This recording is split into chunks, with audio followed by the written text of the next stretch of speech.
Selamat datang di channel Alur Donghua. Sebelum menonton, silahkan subscribe, biar Mimin tambah semangat update-nya. Hari ini bisa dikatakan sebagai hari tersibuk klan Xiao. Pagi-pagi sekali, pintu masuk klan Xiao sudah penuh sesak. Semua keluarga berpengaruh di Floating Cloud City dapat dilihat di sini, dan lebih jauh lagi, mereka diwakili oleh kepala klan. Meski banyak yang hadir, tidak ada yang berani bersuara. Mereka semua berbisik satu sama lain dengan suara sekecil mungkin karena takut akan mengganggu tamu penting di antara klan Xiao. Saya sudah lama mendengar bahwa pendiri klan Xiao berasal dari sekte Xiao. Tampaknya ternyata benar, klan Xiao akan melonjak ke tingkat yang baru.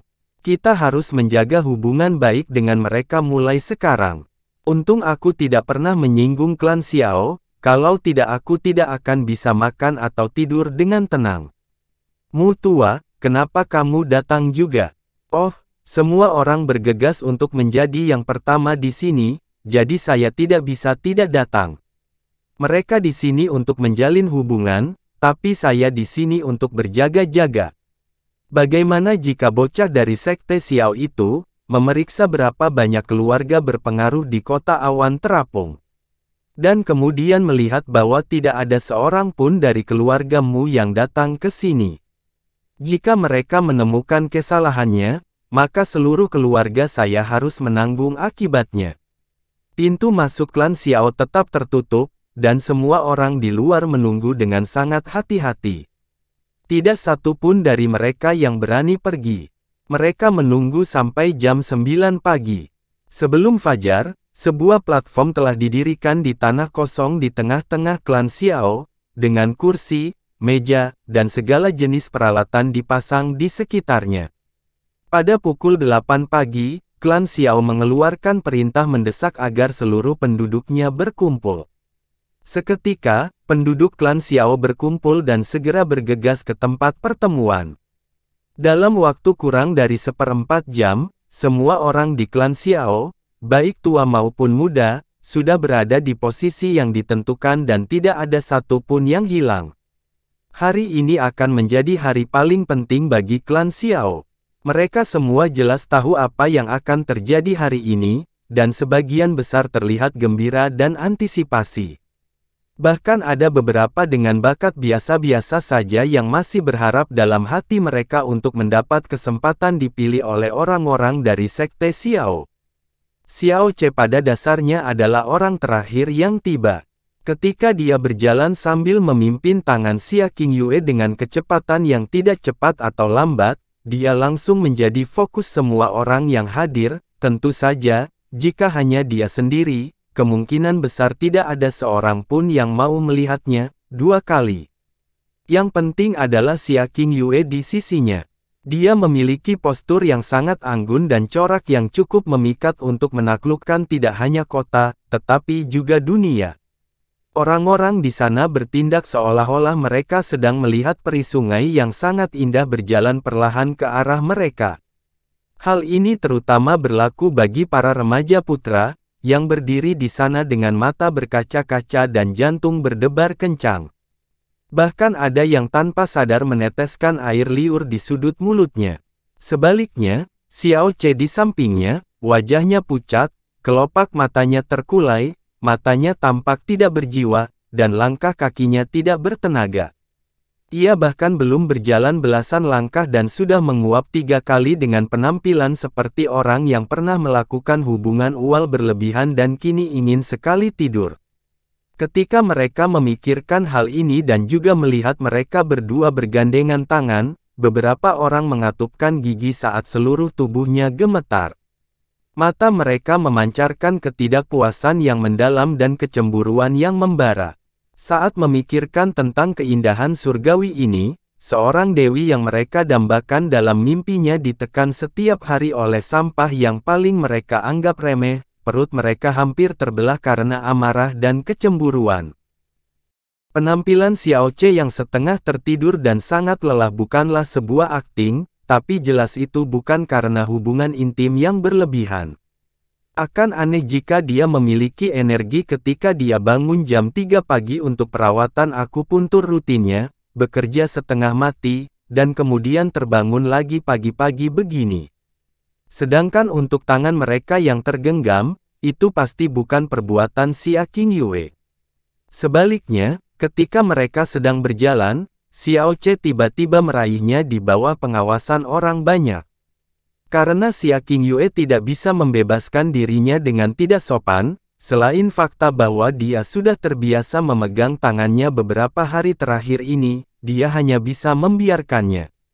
Segala sesuatu di dalam klan Xiao luar biasa, kecuali kenyataan bahwa kita memiliki sampah yang tidak perlu dan tidak sedap dipandang. Saat Xiao Ce berjalan melewati seorang pemuda, suara mengejek yang cukup keras untuk dia dengar datang dari sisinya. Xiao Ce mengangkat alisnya sedikit dan melihat cucu dari tetua ketiga Xiao Ze, Xiao Chengzi, dengan saksama memicingkan matanya ke depan. Seringai yang tidak bisa disembunyikan tergantung di sudut mulutnya, dan di wajahnya ada ekspresi iri yang dia coba sembunyikan dengan sekuat tenaga. Dia mengucapkan kata-kata itu kepada orang di depannya, tetapi bahkan orang idiot pun tahu bahwa dia sedang mengejek Xiao Ce. Seketika, suara tawa terdengar dari sekeliling. Setiap murid muda memandang Xiao Ce dengan mengejek. "Saudara Chengzi, apakah kamu baru saja berbicara denganku?" Langkah kaki Xiao Ce terhenti saat dia bertanya pada Xiao Chengzi dengan senyuman tak berbahaya di wajahnya. "Oh, Kakak Xiao Ce, kamu salah paham. Saya jelas-jelas sedang berbicara dengan sampah tadi. Jika Kakak Xiao Ce menanyakan hal ini, apakah itu berarti kamu menganggap dirimu sendiri sebagai sampah?" Xiao Chengzi berkata sambil tersenyum. Saat tatapannya menyentuh wajah cantik bersalju Xia Qingyue, ekspresi semangat yang sulit disamarkan melintas di matanya. "Oh, jadi begitu." Xiao Ce mengangguk dengan pemahaman yang tiba-tiba. Dia kemudian menarik tangan Xia Qingyue bersamanya. "Sepertinya dia tidak membicarakanku. Qingyue istriku, ayo cepat kembali ke posisi kita." "Tut-tut, saat aku melihat katak menyedihkan yang bermimpi makan daging angsa, aku lebih suka menjadi sampah yang tidur sambil memegang angsa setiap malam. Qingyue istriku, bagaimana menurutmu? Apa katamu?" Xiao Chengzi tiba-tiba berbalik, ekspresi gelap di wajahnya. "Hah?"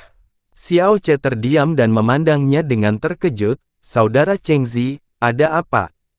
"Saya baru saja berbicara tentang katak, jadi mengapa reaksi Anda aneh?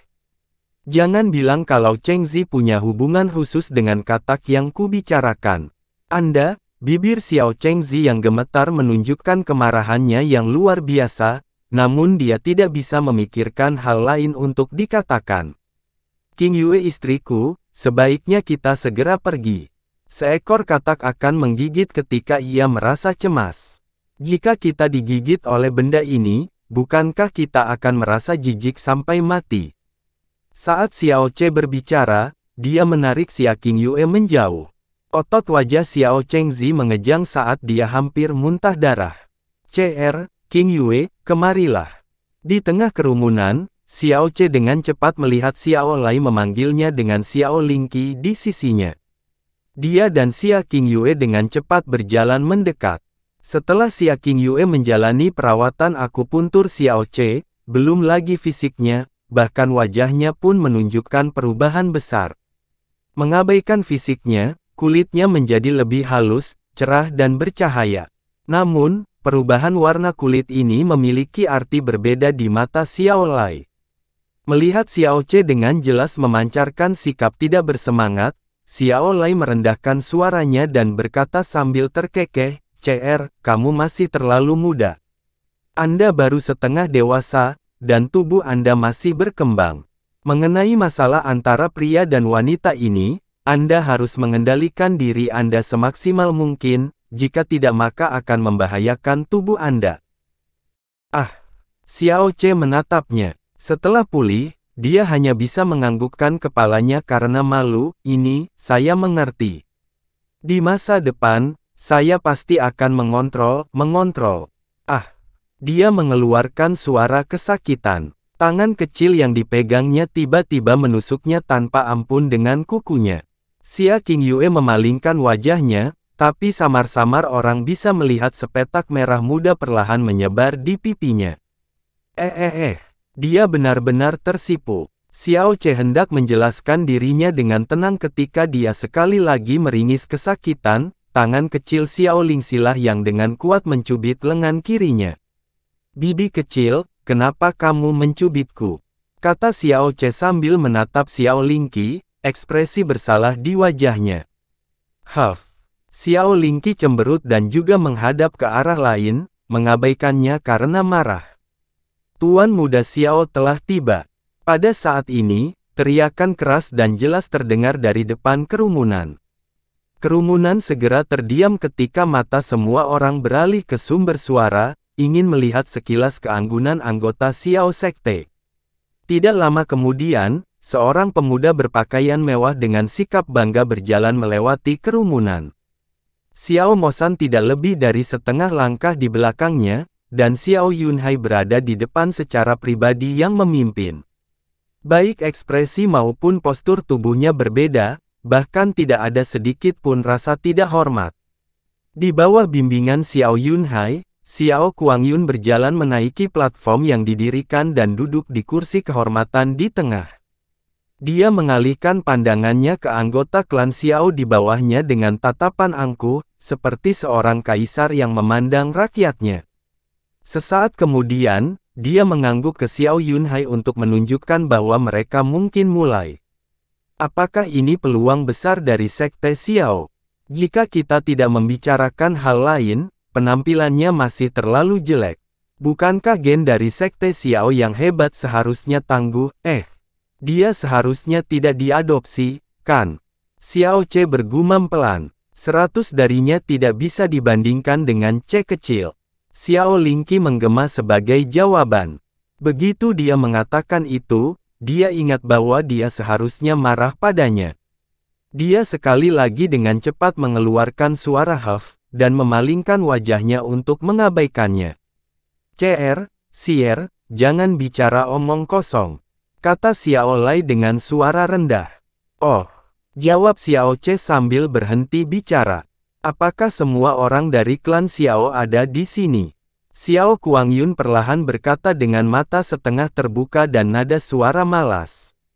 Namun, kedua matanya dengan cepat berputar mencari sosok peri yang dilihatnya kemarin di kerumunan serta gadis yang diklaim Xiao Yulong setara dengan peri itu.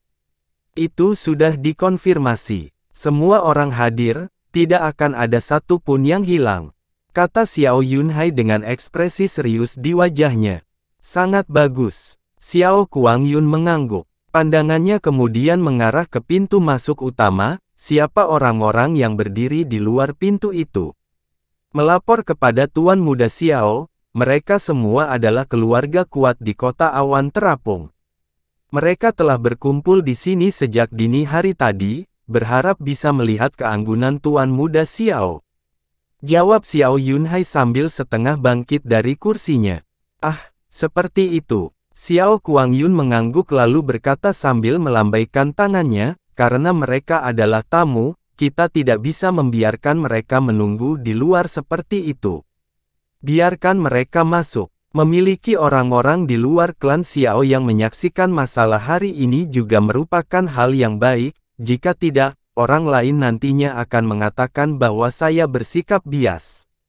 Xiao Yunhai segera menjilatnya, Tuan Muda Xiao benar-benar layak menjadi putra dari ketua sekte dari Sekte Xiao. Anda semuda ini dan sudah berpikiran terbuka. Itu cukup membuatku tersipu malu. Xiao De, cepat, undang tamu kita masuk. Pintu masuk utama terbuka dan semua penghuni kota awan terapung berjalan dengan tertib. Semuanya membawa hadiah besar. Di antara kerumunan, Xiao Ce juga melihat ayah Xia Qingyue, Xia Hongyi. Bagus sekali, sekarang kita bisa mulai. Xiao Kuangyun menegakkan tubuh di kursinya dan akhirnya mengambil posisi duduk yang normal sambil menunduk dan berkata dengan ringan, namaku Xiao Kuangyun dan aku dari Sekte Xiao. Mengenai nama besar Sekte Xiao, kalian semua harusnya sangat jelas. Di Kekaisaran Angin Biru, tidak ada yang tidak bisa diselesaikan oleh Sekte Xiaoku. Kalian semua patut merasa tersanjung dan bangga karena walaupun kalian sedikit lemah, kalian tetap bisa dikatakan berhubungan dengan Sekte Xiao.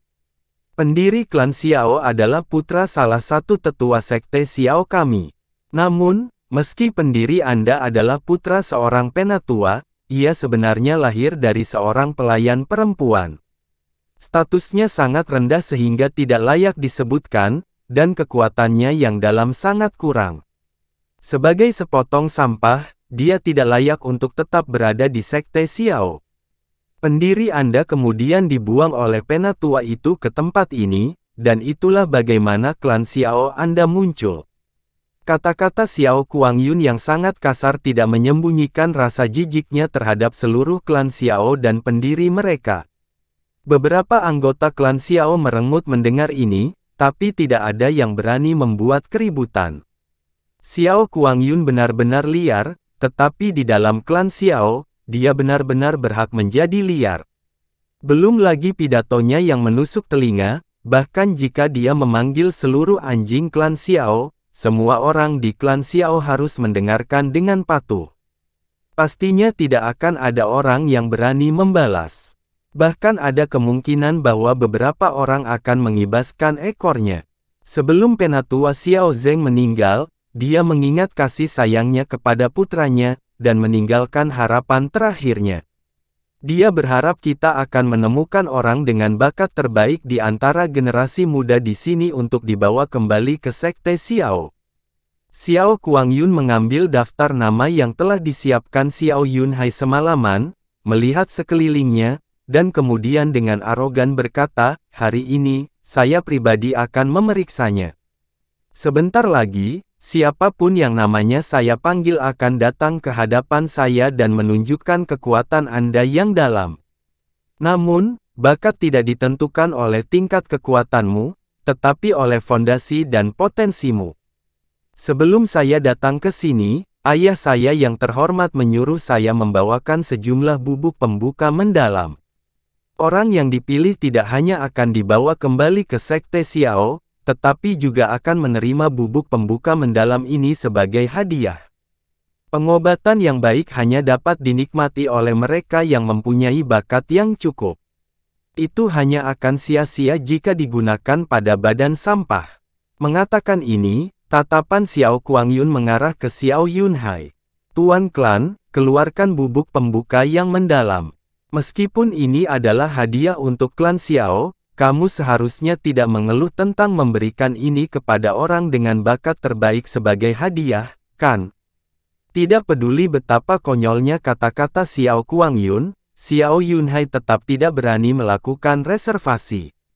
Namun, setelah mendengar kata-katanya, ekspresi Xiao Yunhai tiba-tiba menjadi pucat, dan keringat dingin muncul di dahinya.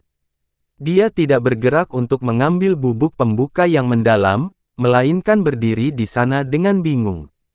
Apa masalahnya? Ekspresi Xiao Kuangyun menjadi gelap. Master klan Xiao, kamu tidak akan enggan berpisah dengan bubuk pembuka mendalam, kan? Tidak, tentu saja tidak. Xiao Yunhai segera menggelengkan kepalanya dengan ekspresi ketakutan. Hanya apa? Xiao Yunhai segera berlutut dengan kedua tangan gemetar. Dia berkata dengan wajah penuh ketakutan, aku pantas mati. Bubuk pembuka mendalam yang diberikan Tuan Muda Xiao kepada kita kemarin, aku meninggalkannya di rumah obat klan Xiao, dan menjelaskan kepada orang di sana bahwa mereka harus menjaganya. Tapi pagi ini, orang dari rumah sakit tiba-tiba berlari untuk memberitahuku bahwa bubuk pembuka mendalam di rumah sakit tiba-tiba menghilang secara tak terduga. Kerumunan di bawah segera menjadi kacau. Untuk mencuri harta karun yang dibawa oleh Sekte Xiao, siapa yang berani? Xiao Ce sedikit mengernyit saat ledakan kecurigaan muncul di hatinya, berdasarkan pemahamannya selama 10 tahun tentang Xiao Yunhai. Dia akan menganggapnya sebagai orang yang berhati-hati. Mengetahui karakternya, baginya untuk menyimpan harta karun yang dibawa oleh Sekte Xiao ke rumah sakit setelah menerimanya dari mereka alih-alih menyimpannya untuk dirinya sendiri adalah hal yang agak tidak masuk akal. Mengetahui bahwa rumah obat hanya memiliki Xiao Gu, yang telah sepenuhnya mengabdikan dirinya pada pengobatan, dan praktis tidak memiliki kekuatan yang besar, rumah sakit dapat dianggap sebagai area yang paling lemah pertahanannya dalam klan Xiao. Tidak hanya itu, bubuk pembuka mendalam dibawakan oleh Sekte Xiao. Bahkan jika seseorang menginginkannya, setidaknya mereka harus menunggu sampai orang-orang dari Sekte Xiao pergi untuk bertindak. Mengapa mereka tiba-tiba memilih waktu berbahaya seperti itu? Bahkan jika mereka mencurinya, akankah mereka memiliki kehidupan untuk menggunakannya setelahnya? Seluruh tubuh Xiao Lai bergetar. Dia segera melirik ke arah Xiao Lingqi, hanya untuk menemukan bahwa Xiao Lingqi juga memiliki wajah penuh keheranan. Melihat tatapan tajam Xiao Lai, Xiao Lingqi segera menggelengkan kepalanya dengan paksa untuk menunjukkan bahwa dia tidak ada hubungannya dengan ini. Xiao Lai menarik pandangannya dan dalam hati menghela nafas lega. Apa? Xiao Kuangyun dengan kasar berdiri dari tempat duduknya saat ekspresinya berubah menjadi sangat gelap, tubuhnya memancarkan aura amat buruk. Dia memandang Xiao Yunhai dan berkata dengan sengit, "Maksudmu, sebenarnya ada seseorang yang akan mencuri bubuk pembuka mendalam. Pelayanmu yang rendah hati tidak bisa melindunginya. Saya meminta Tuan Muda Xiao memberikan hukuman." Xiao Yunhai menundukkan kepalanya. Ekspresi malu dan takut terlihat di seluruh wajahnya. Ini konyol. Xiao Kuangyun dengan kasar menarik napas saat dadanya naik turun. Kulitnya menjadi semakin gelap, dia jelas sangat marah. Seseorang benar-benar berani mencuri hadiah kami untuk klan Xiao. Bagus. Sangat bagus. Aku benar-benar meremehkan kota awan terapung ini. Kalian semua sebenarnya cukup berani. Kemarahan dan niat membunuh Xiao Kuangyun telah meluas ke hampir seluruh klan Xiao. Hal ini menyebabkan tulang punggung semua orang menggigil dan jantung mereka berdebar kencang. Mereka bahkan tidak berani bernapas dengan keras dan, karena tidak mampu mengatasi kepanikan mereka, menundukkan kepala karena takut Xiao Kuangyun akan melihat mereka.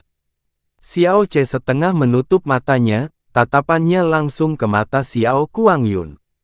Beberapa saat kemudian, dia menyodok Xiao Lai dan bertanya dengan suara kecil, "Kakek, ketua klan tidak menyinggung Xiao Kuangyun kemarin, kan?" Xiao Lai terkejut, lalu menggelengkan kepalanya. Xiao Yunhai selalu bijaksana. Dia seharusnya tidak bertindak sejauh itu. Kalau begitu, itu aneh. Xiao Ce mengusap dagunya lalu berkata pelan, "Kemarahan Xiao Kuangyun ini jelas palsu. Jika ketua klan telah menyinggung perasaannya, dan dia berencana mencurinya sendiri dan kemudian menyalahkan ketua klan, maka itu masuk akal. Jika bukan itu masalahnya, jangan bilang kalau Xiao Kuangyun ini sedang memerankan pertunjukan monyet sendirian. Jaga mulutmu." Xiao Lai tidak mengerti arti kata-katanya dan diam-diam memperingatkannya. Mata Xiao Kuangyun menjadi seram dan ekspresinya menjadi gelap menjadi warna awan badai. "Kemarin, ketika aku mengeluarkan bubuk pembuka mendalam, hanya ada anggota klan Xiao di sekitar. Saya tidak berpikir bahwa Anda orang-orang klan Xiao akan cukup bodoh untuk membiarkan menyebar ke telinga orang luar. Selain itu, kemampuan bertahan klan Xiao, Anda tidak bisa dianggap lemah di Floating Cloud City. Jika seseorang ingin merusaknya, itu tidak akan mudah. Kalau begitu, pencurinya pasti dari klan Xiaomu." Kata-kata Xiao Kuangyun menyebabkan ekspresi seluruh anggota klan Xiao berubah. Suara bisikan semakin keras. Xiao Yunhai juga dengan cepat mengangguk, "Benar. Tuan Muda Xiao melihat dengan jelas. Setelah saya tahu bubuk pembuka mendalam telah dicuri, saya juga berpikir bahwa itu dicuri oleh seseorang dari klan Xiao kami." Xiao Gu di rumah obat hampir berusia 60 tahun dan tidak peduli dengan urusan duniawi. Dia sama sekali tidak memiliki keinginan apapun untuk bubuk pembuka mendalam, jadi bukan dia yang mencurinya. Semua orang mungkin harus dipandang dengan curiga. Klan Xiao yang tidak penting sama sekali tidak layak disebutkan di mata sekte Xiao kita. Orang rendahan manapun dari sekte Xiao kami bisa sendirian melenyapkan seluruh klanmu. Kali ini, kami memberkati Anda dengan kehadiran kami dan menempuh ribuan li ke klan Xiao Anda. Itu memberimu prestise yang sangat besar dan menunjukkan kebaikan yang luar biasa, namun kamu malah memberiku kejutan yang begitu besar. Ini merupakan tamparan bagi wajah sekte Xiao kita. Sebuah tamparan di wajah sekte Xiao, tuduhan yang sangat aneh dan besar ini menyebabkan wajah Xiao Yunhai langsung berubah pucat.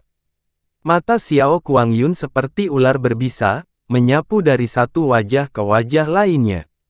Semua orang yang tersentuh oleh tatapannya menundukkan kepala seolah berusaha menghindari sambaran petir. Tidak ada yang berani menatap wajahnya. Namun, ini sama sekali tidak berarti bahwa mata Xiao Kuangyun sangat tajam, atau auranya begitu kuat. Itu hanya karena dia didukung oleh sekte Xiao yang sangat besar. Tatapan Xiao Ce beralih ke wajah Xiao Yunhai dan ekspresinya menjadi semakin sedih. Dia berkata dengan suara rendah sehingga hanya dia yang bisa mendengarnya, sikap Xiao Yunhai ini juga palsu, apa sebenarnya yang ingin mereka lakukan? Dalam dua kenangan seumur hidup Xiao Ce, khususnya yang berasal dari kehidupan di Azure Cloud Continent, dia telah mengalami rancangan baik dan jahat yang tak terhitung jumlahnya dan melewati batas antara hidup dan mati beberapa kali. Jumlah orang yang dia temui bahkan lebih banyak lagi, dari orang paling biasa hingga penguasa dunia. Bahkan seorang praktisi mendalam yang berusia ratusan tahun pun tidak akan mampu membandingkan kekejaman yang terlihat di matanya. Xiao Kuangyun sekali lagi mengalihkan pandangannya. Nada suaranya tiba-tiba menjadi lembut, lupakan saja, meskipun sangat disesalkan, saya tidak mau repot-repot marah kepada kalian dari tempat kecil ini. Orang yang mencuri bubuk pembuka yang sangat besar, saya akan memberi Anda waktu 15 detik untuk dengan patuh keluar dan menyerahkan bubuk pembuka yang sangat besar. Saya mungkin menunjukkan belas kasihan kepada Anda untuk pelanggaran pertama. Jika Anda terus keras kepala, jangan salahkan saya karena tidak sopan. Xiao Ba, mulailah menghitung. Setelah Xiao Kuangyun selesai berbicara, dia mendengus dingin dan duduk kembali di kursinya. Pemuda berpakaian hitam di sebelah kirinya melangkah maju dan memulai hitungan mundur dengan suara rendah. Xiao Yunhai segera berbalik dan berkata dengan suara keras, "Kutu yang mencuri bubuk pembuka mendalam, apakah kamu mendengarnya? Tuan Muda Xiao dengan murah hati memberikan Anda jalan keluar. Cepat perbaiki caramu dan datanglah meminta maaf.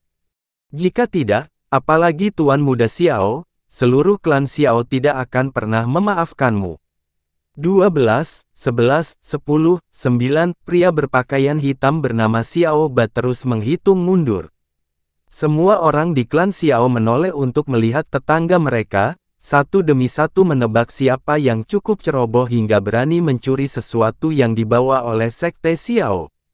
Meskipun mulut Xiao Kuangyun mengucapkan belas kasihan, dari ekspresinya, tidak ada yang percaya bahwa mereka akan mendapatkan belas kasihan setelah secara sukarela mengakui kesalahannya.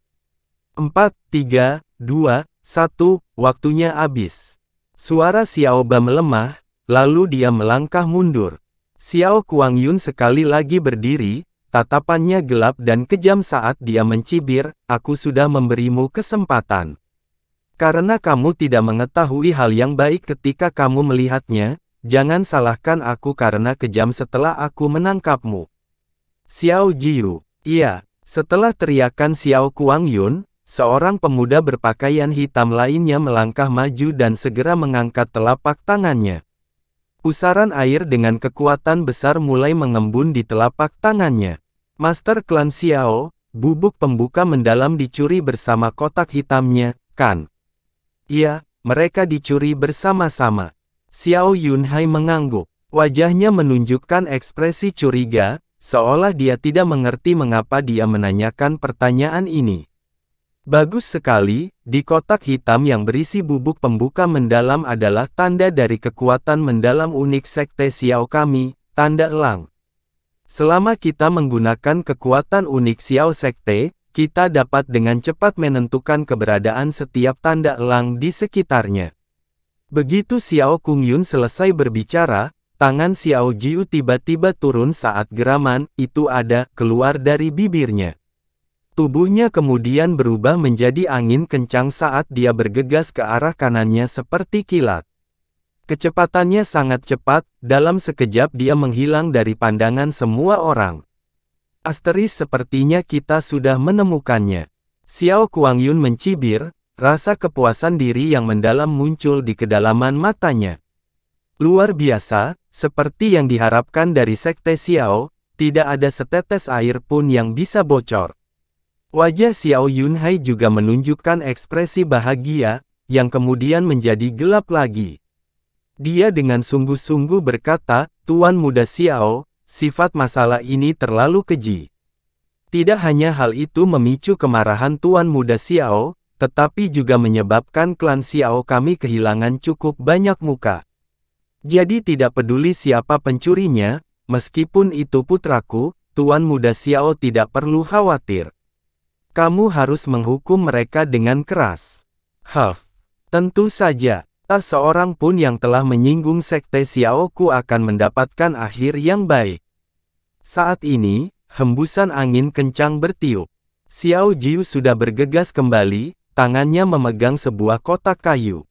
Tanda elang di kotak kayu itu masih memancarkan cahaya samar. Kotak kayu ini benar-benar kotak berisi bubuk pembuka mendalam yang diberikan Xiao Kuangyun kepada Xiao Yunhai kemarin. Tuan Muda, saya menemukannya. Xiao Jiu menyerahkan kotak kayu itu ke genggaman Xiao Kuangyun dan kemudian melangkah mundur. Semua bisikan berhenti. Lingkungan sekitar menjadi begitu sunyi bahkan setetes jarum pun bisa terdengar. Suasana menjadi sangat dingin. Semua orang melebarkan mata dan menahan napas, menunggu untuk melihat siapa yang memiliki cukup keberanian untuk berani mencuri bubuk pembuka mendalam. Mereka semua bisa menebak betapa tragisnya nasib orang itu. Xiao Jiu, di mana kamu menemukan kotak ini? Xiao Kuangyun bertanya. Halaman ke-66, di bawah bantal pemilik. Xiao Jiu dengan jelas menjawab dengan wajah tanpa ekspresi. Halaman ke-66, tatapan semua orang sekaligus menyatu ke satu arah, tanpa percaya menatap gadis yang tampak seperti ketakutan. Setelah mendengar kata-kata, halaman ke-66, Xiao Lingqi langsung tercengang. Melihat sepasang mata menoleh ke arahnya, dia melangkah mundur dan menggelengkan kepalanya dengan histeris, tanpa sadar berteriak, "Bukan aku, bukan aku."